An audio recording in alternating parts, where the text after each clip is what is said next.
સાથે ગુજરાત ફર્સ્ટનું બઝર વાગી ચૂક્યું છે। મોટા સમાચાર પર નજર કરીશું। હવામાન વિભાગ દ્વારા અતિ ભારે વરસાદની આગાહી કરવામાં આવી છે, જેમાં પંચમહાલ, મહીસાગર અને દાહોદ જિલ્લામાં રેડ એલર્ટ આપી દેવામાં આવ્યું છે।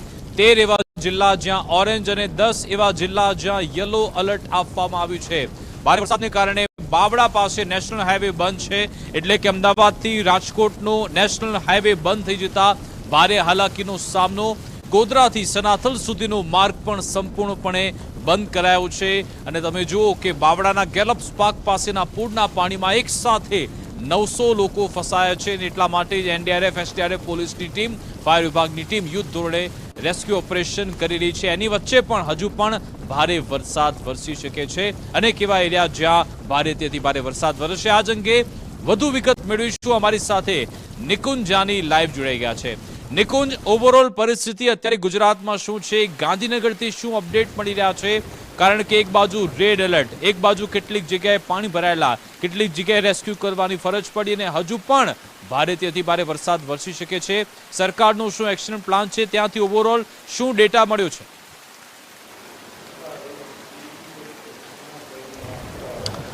જી વિકાસ, વહીવટીતંત્ર સતર્કતા સાથે આ વરસાદની પરિસ્થિતિ પર કામે લાગેલું છે અને ઓવરઓલ સ્થિતિની જો વાત કરીએ તો દક્ષિણ ગુજરાતમાંથી હવે વરસાદ નો જે ભારે માત્રામાં જે વરસાદ થઈ રહ્યો હતો તે થોડો શિફ્ટ થઈને હવે મધ્ય ગુજરાત તરફ આગળ વધ્યો હોય અને જે પ્રકારના આંકડાઓ વરસાદના સામે આવી રહ્યા છે તેમાં મધ્ય ગુજરાતના આપણે જે વાત કરી તે પ્રકારે પંચમહાલ, બનાસકાંઠા સહિતના જે વિસ્તારો છે ત્યાં ભારે વરસાદ હાલ વરસી રહ્યો છે। રાહત અને બચાવ કામગીરીની અંદર પણ વહીવટીતંત્ર સતર્કતા સાથે લાગેલું છે। મુખ્યમંત્રી ભૂપેન્દ્ર પટેલ સતત સ્થિતિ પર નજર બનાવી રાખી રહ્યા છે અને જાણકારી મળી રહી છે કે બસ થોડી મિનિટો બાદ એટલે કે લગભગ 3.25 કલાકે મુખ્યમંત્રી ફરી એકવાર સ્ટેટ ડિઝાસ્ટર ઇમરજન્સી સેન્ટર ખાતે પહોંચશે અને અધિકારીઓ સાથે સમીક્ષા બેઠક કરશે વરસાદની સ્થિતિને લઈને।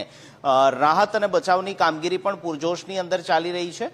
17 જેટલી એનડીઆરએફની ટીમો ને ડિપ્લોઇડ કરાઈ છે। એસડીઆરએફની પણ એટલી ટીમો કાર્યરત છે અને અલગ અલગ જગ્યાએ જે રાહત અને બચાવની કામગીરી છે તેની અંદર આ ટીમો કામે લાગેલી જોવા મળી રહી છે। 6 જેટલી આર્મીની કોલમો છે તેની પણ મદદ લેવાઈ રહી છે। અમદાવાદના પણ આપણે દ્રશ્યો જોયા હશે કે જેમાં જે વિસ્તારની અંદર પાણી હજી પણ ભરાયેલા છે ત્યાંથી લોકોને સ્થળાંતરિત કરવા માટે જે આર્મીના જવાનો છે તે પણ ખડે પગે હોય તે પ્રકારની સ્થિતિ હાલ નજરે પડી રહી છે।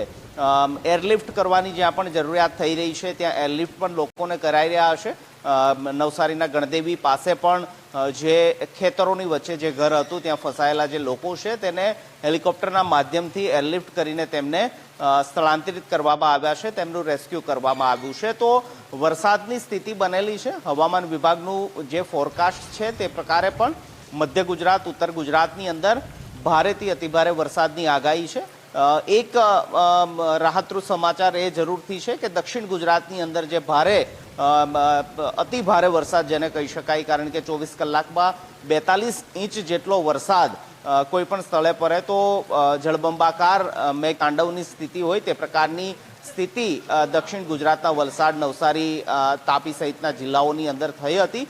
ત્યાં થોડી રાહતની સ્થિતિ જરૂરથી છે કારણ કે વરસાદ ઓછો થયો છે, કોઈ જગ્યાએ વરસાદ બંધ પણ થયો છે, પરંતુ હવે વરસાદનું એપિસેન્ટર મધ્ય ગુજરાત, ઉત્તર ગુજરાત તરફ આગળ વધી રહ્યું છે। અમદાવાદની અંદર પણ જ્યારે વરસાદ ભલે ન હોય પરંતુ જે ગઈકાલે વરસાદ પડ્યો હતો તેની જલભરાવની સ્થિતિ, પાણી ભરાવાની સ્થિતિ હજી પણ ત્યાં જોવા મળી રહી છે। થોડા સમય પહેલાના આપણે દ્રશ્યો પણ જોયા હશે કે ખુદ રાજ્યના મુખ્યમંત્રી ભૂપેન્દ્ર પટેલ અમદાવાદના એ વરસાદી પાણીની અંદર પોતે ઉતર્યા હતા। પ્રભારી મંત્રી ઋષિકેશ પટેલ, કમિશનર સહિતના લોકો એ વરસાદ એ પાણીમાં ઉતરીને જે પણ રાહત અને બચાવની કામગીરી છે અથવા તો વોટર લોગિંગની જે સ્થિતિ નિર્માણ પામી છે, જેમાં પાણી ભરાયું છે, જલભરાવની સ્થિતિ છે, તે પાણી કઈ રીતે ઓસરે, પાણી કઈ રીતે ત્યાંથી તેનો નિકાલ થાય તે દિશાની અંદર તેમને એક બેઠક પણ કરી છે।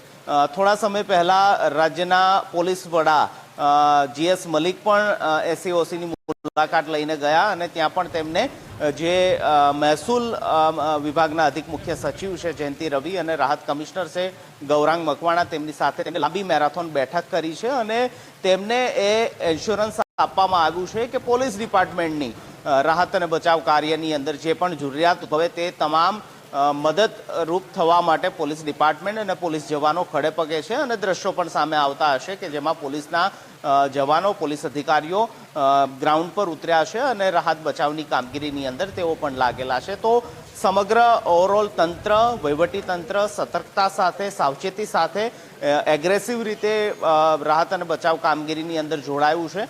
રાજ્યના નાયબ મુખ્યમંત્રી અને સિનિયર મંત્રીઓ દક્ષિણ ગુજરાતની અંદર છેલ્લા 2 દિવસથી વરસાદની સ્થિતિ પર નજર રાખી રહ્યા છે, સમીક્ષા કરી રહ્યા છે. તો ઓવરઓલ તમામ ડિપાર્ટમેન્ટ એકબીજા સાથે સંકલનમાં રહીને ગુજરાતની અંદર આ વરસાદી પરિસ્થિતિ જે છે તે મેઘતાંડવની જે પ્રકારની સ્થિતિ છે તેમાંથી કઈ રીતે બહાર નીકળી શકાય, અત્યાર સુધી જે પ્રકારનો વરસાદ થયો છે તેમાં લોકોને કઈ રીતે રાહત અને બચાવ કાર્યના માધ્યમથી તેમને સુરક્ષિત રાખી શકાય તે પ્રાયોરિટી સાથે આગળ વધી રહ્યું છે.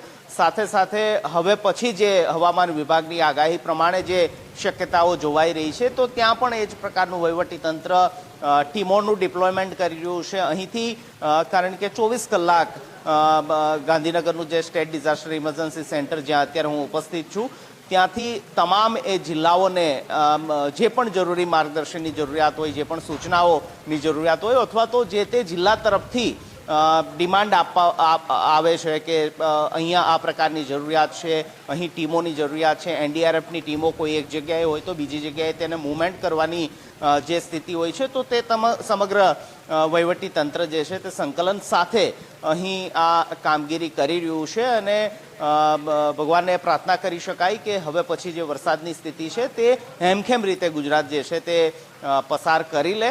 વહીવટી તંત્ર પણ એ દિશામાં છે કે જાનમાલનું નુકસાન ન થાય અને લોકો સલામત રીતે રહે.